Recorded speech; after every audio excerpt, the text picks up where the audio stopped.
dalam perenungan saya, saudaraku, ketika mempersiapkan untuk firman Tuhan pagi hari ini, kalau Bapak Ibu mengikuti, kita sedang masuk di dalam keselamatan dan kasih karunia pengajaran di gereja ini. Kemudian ada pertanyaan di dalam benak hati saya. Apakah Yesus itu juga mengalami atau menjalani hukum roh kehidupan? Jawabannya iya, saudaraku. Tetapi proses Yesus dengan proses kita sebagai manusia atau orang percaya itu berbeda. Perbedaannya itu dikarenakan memang ada kenyataan yang berbeda. Yesus lahir dari benih yang tidak berdosa. Yesus lahir dari Roh Kudus. Amin, saudaraku. Sedangkan manusia dilahirkan dari benih manusia yang memang sudah berdosa. Kalau dilihat keberdosaan kita, itu ada dua faktor. Yang pertama, memang kita mewarisi kodrat dosa dari leluhur kita, yaitu Adam Hawa. Faktor yang kedua yang membuat kita tidak berkeadaan kudus, itu seringkali adalah pengaruh lingkungan yang fasik. Makanya kalau hari Kamis kemarin saya berkata begini, dunia punya standar, dunia punya leveling kesuksesan seseorang, dunia punya standar-standar yang mencengkeram dan memenjarakan seseorang. Dan akhirnya engkau dan saya mau tidak mau terbelenggu dengan penjara itu. Contohnya, menikah itu usia 25 sampai 30 itu udah mentok, jangan lebih. Betul nggak? Apalagi perempuan. Itu penjara dunia. Dan berapa banyak orang yang terpenjara dengan hal itu, yang dunia katakan, yang sebetulnya, saudaraku, tidak selalu salah, tetapi salah juga. Karena kenapa? Karena iblis juga bermain di belakangnya. Sampai di titik ada banyak terjadi perceraian-perceraian di dalam pernikahan yang dikarenakan asal ambil pasangan hidup. Atau yang kedua, saudaraku, contoh mudah lagi, dunia memateri kepada engkau dan saya bahwa kesuksesan dunia itu adalah ketika engkau punya ini, dan ini di dalam leveling tertentu, dan engkau baru bisa berkata, aku sukses sebagai manusia di muka bumi ini. Sampai akhirnya iblis mempermainkan paradigma itu. Iblis bermain di dalam ranah kehidupan kita. Berapa banyak orang berani ambil uang orang? Berapa banyak anak-anak muda menjajakan dirinya untuk bisa dinilai oleh masyarakat umum di dunia ini bahwa dia adalah pribadi yang sukses. Betul nggak, saudaraku? Betul nggak, saudaraku? Itulah tipu daya iblis. Tetapi kita berbeda, saudaraku. Kita harus meletakkan pribadi kita bukan lagi di dalam kesuksesan atau standar-standar kefasikan dunia yang sudah membelenggu hidup kita. Itu yang membuat kita seringkali tidak bisa tampil sempurna, mencapai kesempurnaan, masuk dalam percepatan Tuhan. Karena itu, saya sadar, saya banyak di situ, saudaraku. Saya bertobat, makanya saya bisa mengajarkan ke kalian. Saya dulu begitu, saya punya leveling tertentu, apalagi saya pribadi yang perfeksionis, saudaraku. Saya perfeksionis. Sampai di satu titik, paradigma dunia yang sudah mencengkeram saya. Saya mulai lepaskan satu-satu. Dulu saya punya konsep pendeta sukses itu adalah pendeta kalau punya mobil, punya rumah gede, punya kolam renang, terkenal di YouTube, jemaatnya ribuan, gerejanya gede, naik turun Alphard, betul nggak? Itu kan gambarannya selama ini. Sebelum saya bertobat, saudaraku. Tapi hari ini bukan itu. Hari ini saya mengerti kelayakanku di mata Bapa bukan penilaian manusia. Yesus pun datang tidak dengan segala kegemerlapan hidup. Kita harus sadar, saudaraku, bahwa ada perjuangan yang harus kita contoh dari perjalanan hidup Yesus. Yesus dilahirkan bukan dalam keadaan sempurna. Amin dulu. Amin. Amin. Belum dalam keadaan sempurna, tetapi Yesus terlahir dengan keadaannya yang kudus. Amin. Amin. Amin. Yesus lahir belum sempurna, tetapi dia kudus. Dalam arti dia tidak seperti manusia yang mewarisi kodrat dosa. Tetapi bukan berarti dia sudah sempurna, saudaraku. Itu sama yang dialami oleh Adam. Adam juga sama. Adam diciptakan di dalam keadaan tidak berdosa. Tetapi bukan berarti Adam sudah sempurna. Adam dan Yesus dalam keadaan morfe, tidak bercacat, tidak bercela. Dia kudus, tetapi dia belum sempurna, saudaraku. Harus berjuang, bertumbuh menjadi manusia Allah yang berkodrat Allah itu sendiri. Sampai di sini mengikuti, saudaraku? Adam diharapkan bisa mencapai kesempurnaan menjadi pokok keselamatan, tetapi dia gagal. Dia belum bisa. Kenapa? Karena dia belum tertunduk penuh kepada Bapaknya, sehingga keturunannya semuanya gagal untuk menjadi segambar dan serupa dengan Allah. Maka Yesus Adam kedua itu yang menggantikan tugas Adam yang pertama itu. Tetapi di dalam penggantian tugas Adam itu, Yesus sendiri pun harus, garis bawah ini, harus membangun dirinya untuk hidup sesuai dengan rancangan Allah semula, yaitu hidup menurut roh. Artinya, Yesus harus memiliki cara dan pola berpikir Allah Bapa itu sendiri. Ini yang sulit, saudaraku. Ini yang selalu menjadi gambaran di dalam diri saya bahwa Yesus saja harus di titik mengubah pola berpikir, mengubah paradigma seperti apa yang Bapaknya ingini saja. Tetapi kita sulit. Kenapa? Karena kita berpuluh tahun kita dicengkram dengan pola dunia itu. Dan kita lumat dan luluh lantah dengan teori dan konsep dunia, dan akhirnya kita tidak pernah melakukan kehendak Bapa dengan maksimal. Karena jelas, saudaraku, Yesus walaupun anak Allah, dia tetap taat di dalam pengiringannya kepada Bapaknya. Itulah yang membuat diri Yesus dapat mencapai kesempurnaan dengan total di pemandangan Bapa, saudaraku. Yesus harus berjuang supaya dia bisa menjadi teladan untuk dirimu dan diriku. Perenungan yang harus kita bawa pagi hari ini. Kalau kita bisa berkata seperti Yesus, tetapi kalau kita tidak mengerti atau tidak meneliti apa yang sedang dia perjuangkan dalam hari-hari hidup, maka kekristenanmu dan kekristenanku, saudaraku, tidak akan pernah sampai kepada klimaksnya. Dan saya kira di tempat ini masih banyak orang yang belum mencapai klimaks di pemandangan Allah. Saya bergumul, saudaraku, tentang hal ini. Saya sedang menikmati bagaimana Yesus. Saya sedang mempelajari terus. Saya pengen ngerti, kok bisa begini ya? Kok bisa ya? Kok bisa ya?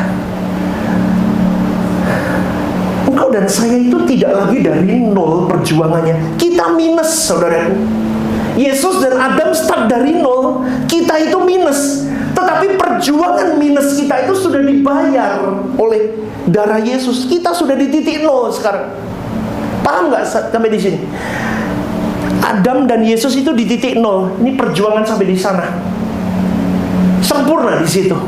Kita bukan di sini. Posisi kita di sini, saudaraku, minus. Maka dari itu Allah Bapa tahu kita tidak akan pernah bisa sampai di titik itu pun susah. Makanya ada penebusan dalam hidup kita. Dan sampai di titik penebusan itu terjadi dalam hidupmu dan hidupku, kita start di nol. Sama seperti Adam, sama seperti Yesus. Start, tinggal kita berjalan ke sana. Kita sudah dibeli dengan darah yang mahal. Tetapi sering kali kita membuang kesempatan itu. Sering kali kita menyepelekan apa yang sudah ditebusnya dari kondisi kita minus sampai ke titik nol ini.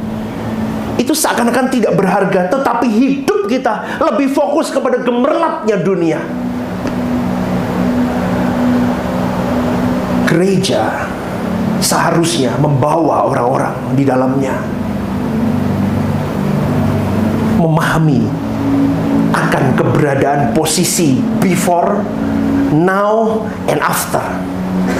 Kalau orang tidak diajari before, now, and after, orang tidak akan tahu di mana posisi hidupnya hari ini. Sekarang pertanyaan yang saya mau lontarkan kepada Bapak, Ibu, Saudara-saudari, di mana posisimu hidup hari ini di pemandangan Allah?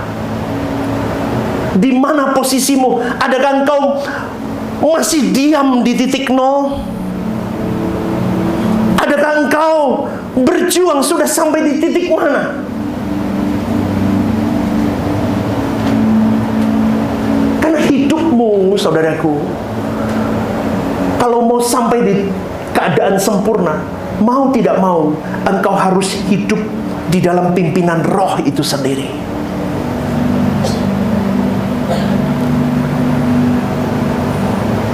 Hidup menurut roh hendaknya dipandang sesuatu yang tidak berbeda jauh dengan hidup di dalam pimpinan Roh Kudus. Walaupun tidak sama persis, dengarkan baik-baik.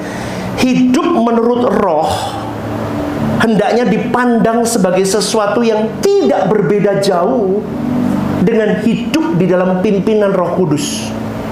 Walaupun tidak sama persis. Dengar baik-baik. Ini artinya begini. Harus dipahami begini, saudaraku. Roh yang tadi saya katakan hidup menurut roh.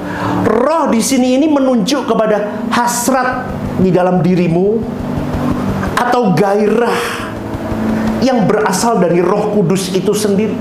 Gairahnya Roh Kudus. Roh Kudus itu menunjuk kepada Roh Bapa, sedangkan roh yang saya maksud hidup di dalam roh ini konteksnya adalah menunjuk kepada hasrat atau gairah. Seseorang kalau mau sampai kepada sempurna, Roh Kudus itu sudah ada di pintu hatimu, saudaraku. Ini ceritanya ini kita nih. Roh Kudus sudah ada di sini. Tetapi Roh Kudus aktif, tetapi tidak bisa mistik ke dalam dirimu kalau engkau tidak action. Paham nggak? Paham, saudaraku? Jadi actionnya ini dibutuhkan spirit yang tadi saya katakan, hidup menurut roh atau hidup menurut gairah. Gairah siapa? Gairah Yesus. Roh Kudus ready, on terus, Anda klik buka. Hidup menurut roh. Karena Yesus adalah aitios, pemimpin atau author itu apa Indonesianya ya? Pegubah. Kita ada Roh Kudus, kita ada Yesus, baru masuk. Hidup menurut roh artinya seseorang memiliki gairah Kristus di dalam kehidupannya dan terus berjuang dalam hari-hari hidupnya untuk menuruti gairah Kristus itu dalam keseharian hidupnya. Amin, saudaraku. Amin, saudaraku. Itu tidak gampang. Itu yang jadi PR. Saya kalau di kamar doa saya gini, saudara. Oh Bapa, saya begini loh. Tuhan, terima kasih. Adanya hidupku hari ini karena Engkau, Bapakku. Ampuni aku untuk segala dosa-dosaku, Tuhan. Tuhan, tolong aku. Saya merintih di hadapan Bapa. Aduh, kadang saudaraku khotbahin orang hidup menurut gairah Kristus gampang. Lakuinnya, saudaraku. Kita harus berjibaku, bertarung dengan daging kita sendiri. Kita bertarung dengan pikiran kita sendiri. Semua diawali dari penebusan itu. Baru kita bisa on-kan itu semua. Maka dalam Roma 8 ayat 3-4 dikatakan begini.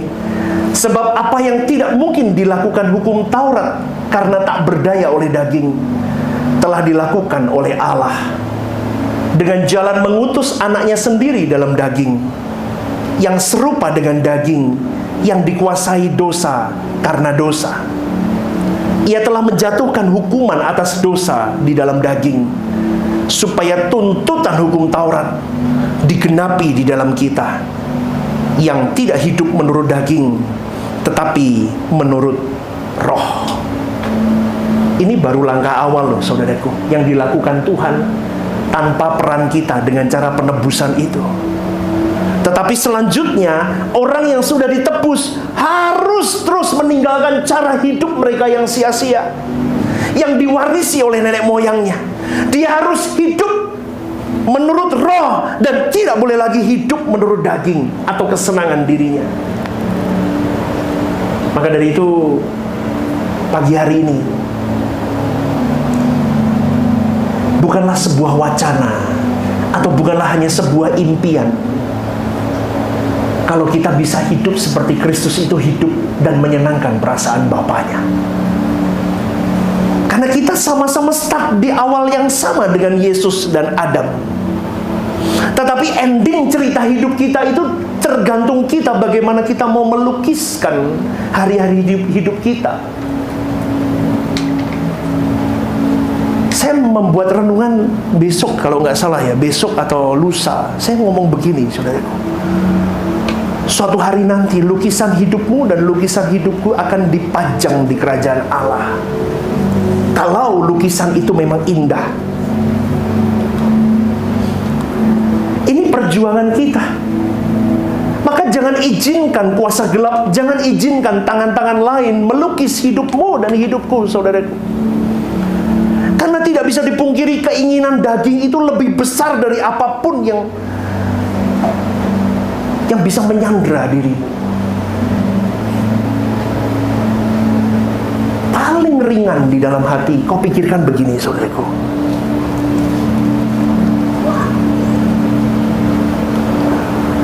Ada kesombongan, ada harga diri, ada karakter-karakter yang sejatinya, saudaraku, karakter-karakter itu adalah karakter-karakter yang tidak Tuhan nikmati.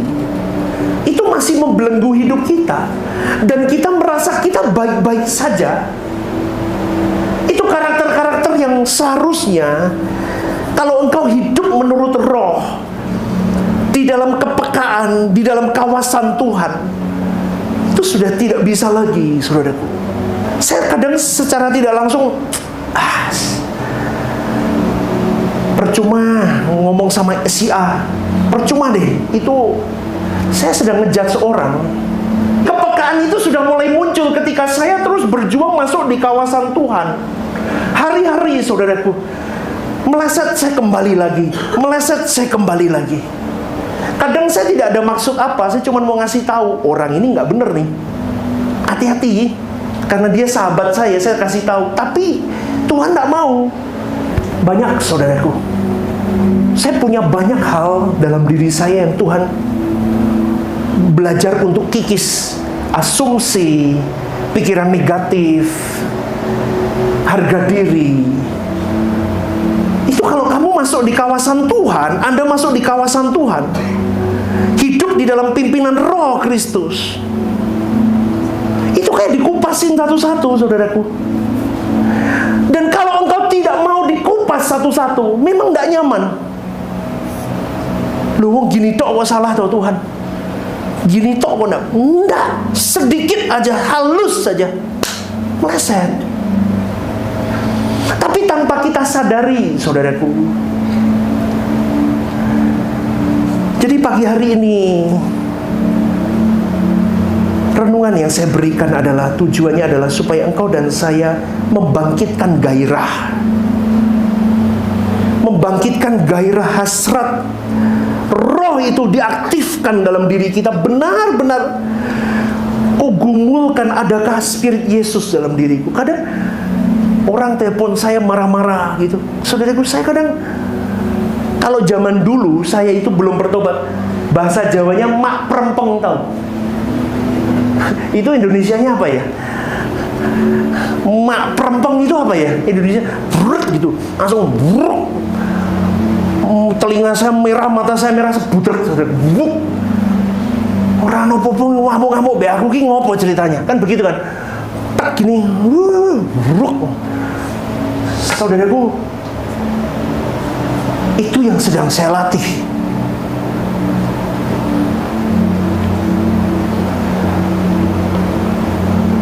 Saya sampai di titik, waduh, marah-marah, Tuhan, ketemu sing marahi mak perempeng begitu, bruk. Ambil napas panjang, yes, aku bisa tenang. Karena aku berjuang, aku mau hidup menurut roh, bukan menurut daging. Menurut daging tak balas kowe. Lah ngopo? Udah biarin. Sekarang saya diomong orang, saya sama istri saya, yuk doa yuk. Seru nih, kita mau naik kelas lagi. Saya gitu loh sekarang. Kalau kau mau ikut bapamu, kalau kau mau berkenan di mata bapamu, kau harus nggak punya apa-apa, udah letakin semua. Aku nggak bernilai, sudah. Ditelanjangin total. Jadi dunia itu tidak bisa men-trigger Anda lagi. Tahu nggak men-trigger? Ngutek-ngutek supaya Anda kembali ke manusia lamamu. Karena kelahiran baru itu harus diperjuangkan, bukan hanya di mulut dan dibaptis. Baptismu tidak membuat engkau lahir baru, tapi perubahan hidupmu, dan engkau terus di posisimu. Stay on position. Aku mau menyenangkan Bapakku. Stick on that. Terus. Itu kelahiran baru. Sampai ini jadi watak. Dulu suka miso, sekarang udah bisa lagi. Laki-laki, cuma saya mau kasih tahu bapak, nggak cuma laki lah, bapak ibu yang mengendarai mobil, itu battlemu. Amin. Aku masih, saudaraku, kadang kemarin itu saya masih apalagi kalau motong, apalagi kalau kita mau buru-buru, yang di depan pelan sambil mainan HP. Rasanya bapak ibu, ya, duit, nek ora ditekok gini, ngageti dia balik, ora lego. Sering nggak begitu? Rasanya orang jengkelin di depan kita. Nek tak tetok ono ora lego aku. Nek perlu tak tekok sampai dia kaget itu. Yes, 3. Betul nggak? Itu saya. Kadang saya masih loh ke-trigger begitu kadang. Boceng li nyetir kok dolanan HP ya. Ora bener iki. Saya mulai diingatkan Roh Kudus, enggak boleh, Stephen. Maka dari itu, Bapak Ibu, ketika hidup menurut roh, saya ditelanjangi banyak hal dan saya bertobat. Saya mulai mengerti, Bapak nggak suka dengan hal-hal begitu. Tetapi keadaan-keadaan yang kita alami dan kita sudah mengerti dan kita sadari, itu adalah baik kalau kita menyadarinya dan kita hari ini, aku tidak mau hidup menurut dagingku. Aku tidak mau hidup untuk kesembronoan hidupku, untuk kepuasanku. Karena yang dilakukan itu semua adalah kepuasan daging. Sekarang saya tanya, Anda nyelip-nyelip di tol, motong-motong orang, terus nutupin orang, dia kakuati, terus kita lega, itu kan kepuasan daging kan? Benar nggak? Itu hal kecil loh, saudaraku. Saya sadar, saudaraku, banyak keburukan-keburukan dalam hidup saya yang secara tidak sengaja itu diwariskan di lingkungan saya. Saya mewarisi itu semua dari lingkungan saya. Dan saya mulai berkata dalam diri saya, ternyata Bapak, hal-hal kecil itu yang membawa diriku tidak bisa naik ke gunung Tuhan. Haleluya. Kita nyembah begitu. Haleluya. Haleluya.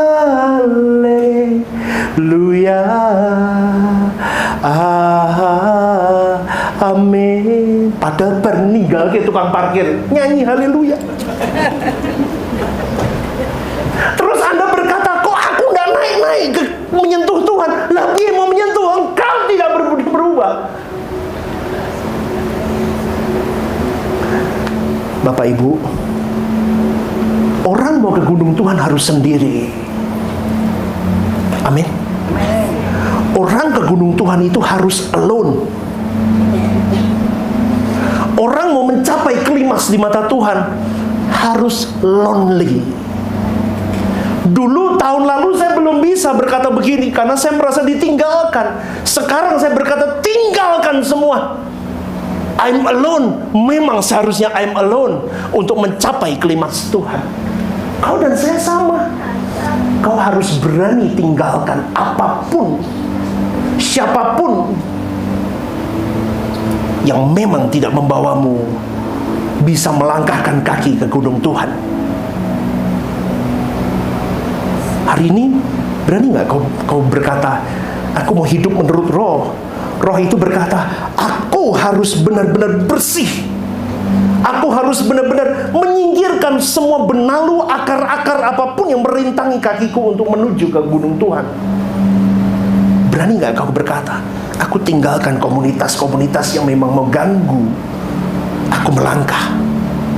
Bahkan di dalam komunitas gereja pun harus menjadi komunitas-komunitas yang memang punya hasrat hidup gairah seperti Yesus itu, spirit di dalam hidup kita untuk mencapai gunung Tuhan. Maka dari itu gereja ini, wah, di awal-awal saudaraku saya berdoa di hadapan Tuhan, Tuhan, aku mau komunitas yang tidak banyak bergosip, yang tidak ngomongin orang, yang tidak banyak cerita ini, cerita itu, yang tidak perlu di hadapan Tuhan. Yang penting kerja buat Tuhan. Gak usah banyak ngomong, lakuin aja. Karena di dalam banyak bicaramu dan banyak bicaraku, semakin banyak kesalahan yang kita lakukan. Semakin kita berani diam, semakin kita berani menanggalkan segala sesuatu, semakin kita terbang tinggi di hadapan Bapa. Kalau engkau mengikuti pengajaran yang saya berikan, seharusnya manusia yang ada di dalamnya mendengar dan mau melakukannya. Dia pasti merubah hidupnya, dimulai dari dirinya. Gak usah sibuk merubah orang lain, sibuklah rubah dirimu. Jangan tangisi orang lain, tangisi dirimu. Jangan sibuk kritik orang, kritik berat hidupmu. Keras dengan dirimu, adakah aku sudah benar atau belum? Semua tidak melulu tentang hal-hal besar, tetapi hal-hal kecil itu menyakiti perasaan Bapamu. Seringkali kita lakukan tanpa kita sadari. Gestur kita, semuanya, saudaraku. Maka dari itu, kalau kita mau naik di gunung Tuhan, berani nggak mulai pagi hari ini? Kalau engkau melayani, kau layani Dia. Kau bukan sedang melayani institusi atau melayani pendeta. Kalau aku melayani hari ini, aku sedang melayani Bapakku.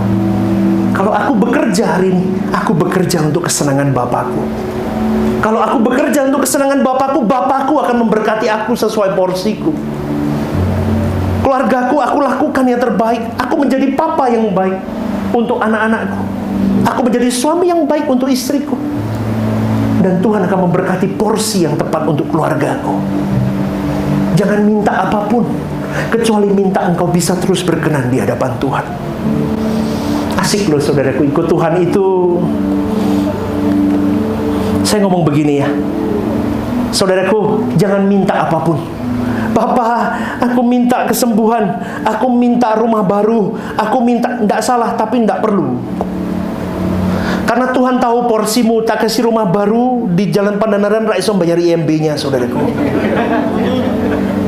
Betul nggak? Tuhan tahu kapasitasmu. Sadarlah diri. Karena ketika engkau berdoa begitu, menunjukkan engkau belum hidup menurut roh. Engkau masih hidup menurut keinginan dagingmu. Ketika aku sadar akan hal itu, saudaraku, ketika saya sadar, saya mulai berdoa, tidak berani meminta apapun. Papa, kadang dengan tangisan saya berkata, Papa, adakah aku berkenan hari ini ya Bapak, dari pagi sampai malam ini? Aku aku minta perkenananmu, dan aku minta tuntunanmu saja.